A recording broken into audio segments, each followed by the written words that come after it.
Rio manin nganaru jion drone yon metadona arem kamolo lani kenian manin cabar cidu manaman nganaru lengar aru kamau ipandron yon metadu doinari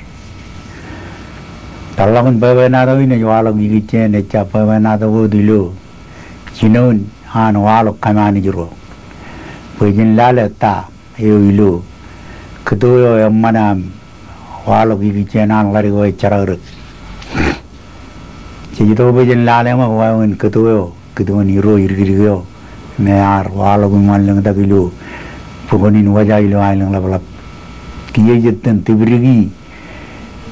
wawan gain bagian kacang kemulili gimang ngan rerik ibu wawan terian chararuk wap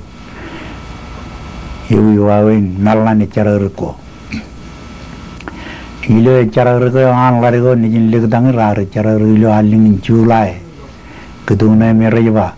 ketu riri kon kapuji ragoji ilo an larigo cara kenwawan ilu kun laman aibu juji merro wawan cara rego an edang larigo jonin diran jonin ya naman nganaru kamolol haru jiroj ken an talak yon mejadodo program inan chadinin rainin kiye jana ido bujin makoku wa ipendronem lale wawen necara rukoan pai rutoro ar kar hetto em wawen marla necara rukoair kenege loji dinar jon loji do yagan ilagan benim abang emeche bainot loji do kan ujan ailing kan uj loji ni na ailing gain majuli na re mago na na ta jan awle ben lalu dem jik em kenege ur bunin innam lamaro etto cheda yamano rugin kan ujin boj kagajung jung irilu klen jara ruko air em chena ima lale ma ko win e chara ruko an gal laru nijin lek tangir ilu teriyo arbaj kaciemun pagamato dagna imato Ewa ke larigo ingirlap, em pelog yarin cabro, em tabalongan toran yarin lomich, ewa yar walog jun kudu, ewa megan ilagan amane mai bujut, nganan armi kalim jek wawanan wawa charag. Ke charag larigo cabrit walok. Kia armi kia rane. Rane jema ayo larigo eta larigo kocap. Coba barcino ke? Barcino bayana man. Parconiya namman nganaru jion drone mejado duinim kamolo lani kenaru lo turun mejan drone. Em ina cargan kan nanim pewenado arwalo lengta gilu Ailinglaplap irichen lelago me aling nijing larik ilu pugunin wajah imwa ina cargan kanan kage ejwa wan le iri tata larin ga arcarak ilu wa wena kan ilaban man emakan ilaban caloan ingtan kenege karbaji larin ainam manut imke carak wan matolog lu torngan matolog e litlit keduan kedua yang mandala, emetan larigo, nijin labio, ewa cabro. Kia ke pilin carak, cipara kalok, ilu kedua niluan lukun emman, lamaro jet, rakanu jajalokun, air kerja toga ke cinir. Echa buainut. Inai por cargan kanan kage, ainai por pewenado gun wayo me wan, cowalang, por cuan emana war por tuan kagjong jongwe, ilu medo inar ilu Ailingin mayal ke, cuan medo kan ilagan bin kemenana non, ai jum ceri. Ailing inar jab cuan Ailing emman, wayo inar cara rugi, echa bayno Ailingin pelle kana, Ailing kana kan ralo noirim, echa pego noir. Agalang Ailing inar cet Ailingin kokure engan ilaban bin kilen cara rugi iya ke cowalang carak kecowalang echaraga roz wayawan ejba cowalang ki medone ai mani medwa dilta cheche karuru chedrowa chedki chis kwalang nangain bojen lale chongan eo chamarang tabar igi chenar pug meuri ne charar kanayar ilo tren are charar ilo ran gain chalaga charar ko aretto reiden chagolan chamejalo ak chis kacheng kadegi bojen lukun churage wae ne charar ko ar ilo ruru go ar pemmengo ripakalwar echarabal go ar ilo ruru go ar inna meballang jedwa rarbar charar ilo echa Ailinglaplap wawan perran garjon wa yome gar per walawan kagijung yon kan wawan malan charar rukoan menga wa rubin pelangan ak chijalaga armi ruyi rar jab chawu arar barano rolda kam lo aina mona wair ilo Ailinglaplap ilo pugoni ne chawo chawo kay todo ligaw ngajir emiyon jine nirargun waja ejloan jinen charada lukun charada kajaramale kokure genge echalong nijinum man ay magayot nijinum man kan mininar jino kamane lamanagan tarinayawan kay kuigan jinen ekarangan mandin majal kay kuigan jinen ejba jino choro kabung tada akiye jino kabung tada yawan em tubdu ngalok em kamanan kain tarinayan to yang anan jino ibu ngalok akiye ba chig tu kain buk tipen kainat to tinge reblag yar endre wawana ro tarinayan ngalok ibuk tubu anjo yon chidning yang waja inna meballang chet wawin kagjong korar bor walok echailu ailang kanayot chena ile dalamangan pugunin je yeno me kijang echarak ilu pugen air penlen lu jon chorren eo perilu lawle yang ripa Ailinglaplap katan Ailingkin ijo minu ito ko jane ito ko jan lawle pen kokure armi juru imat wanal ijo ko lo arjab per me arjab ay majano lo kilan yar kanu kajung boyen lo tabrakin aina mano ilu chorrano regione ilu han ego ale kokurir yadan lo layu parpare ego lein chona mana ribin janigo elang man rar kanu chual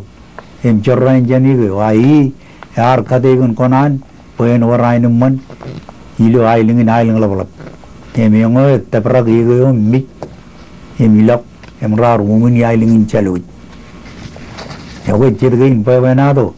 pragari na kapalbala langai chena ilukun lelak em tilyak daga ajrirane nijirwejen melele wawenan bin malon Ailingin medon Ailingin em nana noir agrakan nuyin chu noirim kubloir chigin chorrainot em wawen rena lukun pavenado pues chen kapalak ar kamlele rana ni relik warancala jangan gain ceberi kia em si jamona na ni yanin boy jamarong ni yondro dengan aru koku baba ipendron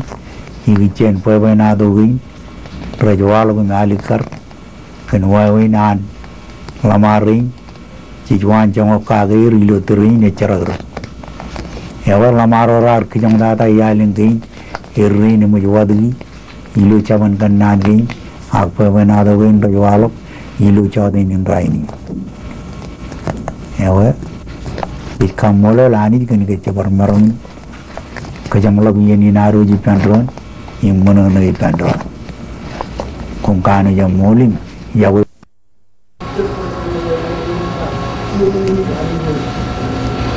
kamolol ke jabar yon lu chodin in raini eminaj pogochion pavenado nganai rane ilu tiudi pavenado ine chumaleng da gigichen jon kara yar chiwaralok mewan timono wenlen kamuji karain ge jilak Ejilagum lo meo yang ani leban ette. Emge jette meo yang ani leban mamgagem kanan len kamuji. Ag timono ejirredo gulo merom kacare kelenan nai kamarumure karayo gulo anlen kote meo. Kiyaga karayo ejirrelem lo meo ejirrelem lo an kanu jiniam manim karbo minno ilongan kalim jagalok. Kiyaga anu jido limon nganalen cibara kalau meon. Iramak jamarong kay koy banado ni walog yain.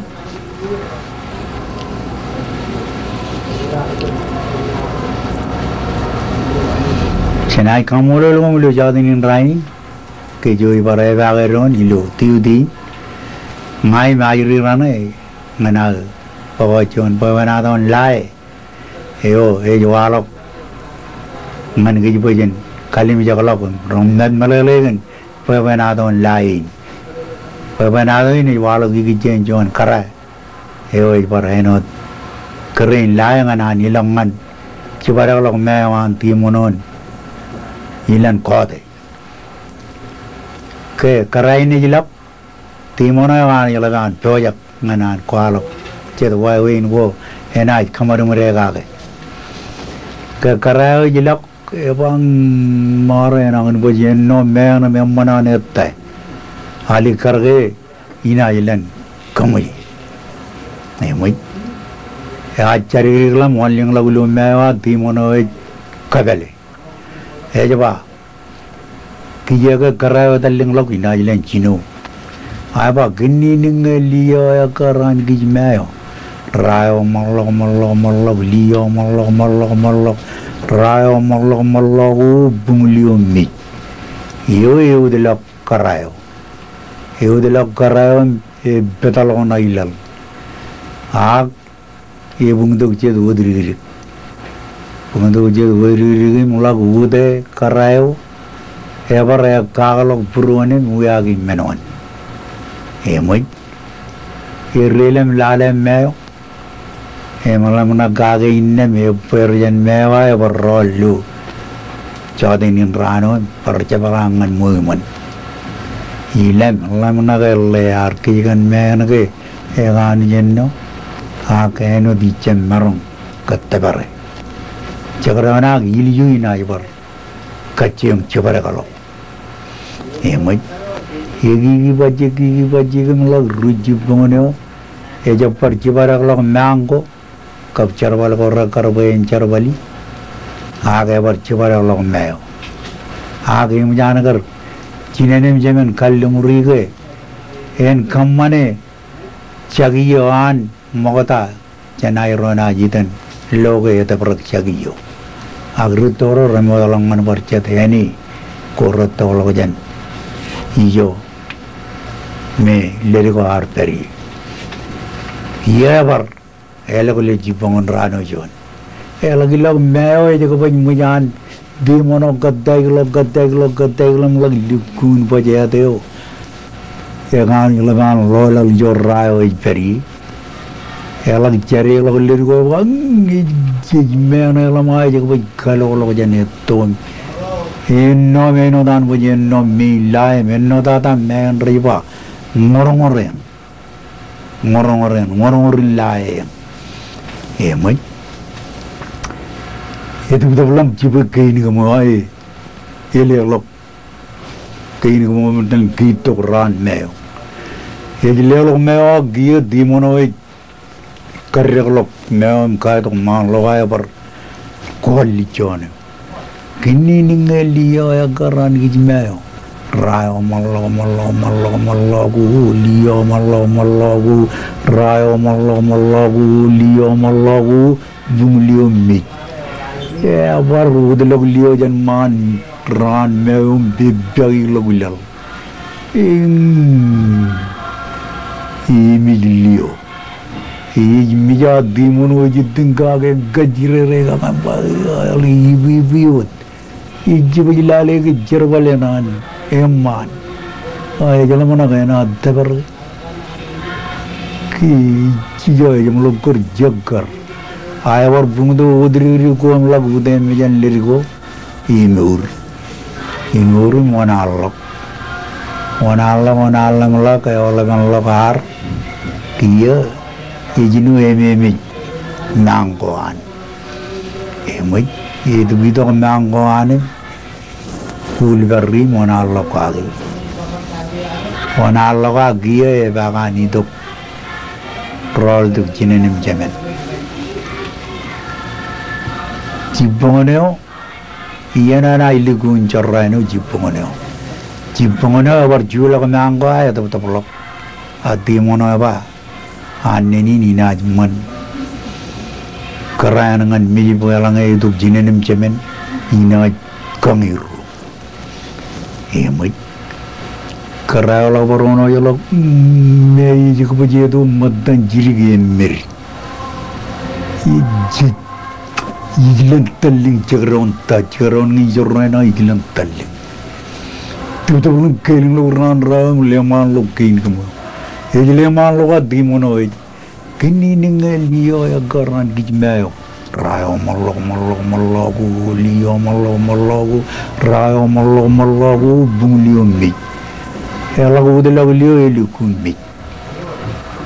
inna ngajiriran tin mo pagkano kolman lagu yan magigitian pa wena doin ya karage be lirgo ergalan talle ke charbalo e chaman emengo yar charada kage ayala rol duk jinen jemen podu lu chadenio ego timono na kang jinen jemen embrujil chimor charada em lu chan kattabareo age yancho timono kanglam na kayan emro rujil chimor charada eme chalok ainumman kengi lirgo ngar battama ko dem jabwalo yeno enen timono ya pan kerjala melelege jono berwawin agen ke hari lawan iger nenem kain ne pe aur ijimu jai netelo ijimu jai pena menu em cedege manit kome menin ko purege ela bada ayri cirigro em yang in jam lagun pe banado in lo lai e calo kain man ngan awlegan rutoro kabajri ni jiru Riji calo mena neta berak, hak cerita Ailinglaplap, mewa kamulul, Komanij riran dan pernah tu ciri, wan lengo aja lewan cangok, pen bermini nami lamnak, kabar kagai lo, mana tu bahari, Komanij yang mol.